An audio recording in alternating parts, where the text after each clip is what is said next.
I'm the manufacturing trainer specializing in augmented reality. AR is a way of collecting all the great ideas that everyone has and putting them all together to create the most robust and useful set of instructions and knowledge that we can pass on to other machinists. When we train in the past, we do have some train checklists, but the main way that we would do it is you would get on a machine and you'd be running with a veteran and they'd teach you how to do it.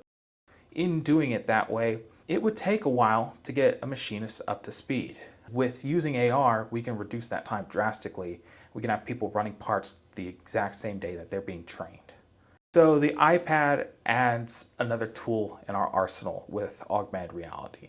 We use iPads for other practical applications, and it's so easy to then incorporate Manifest and AR into a device that we already have the framework for and that people already have the comfort, with.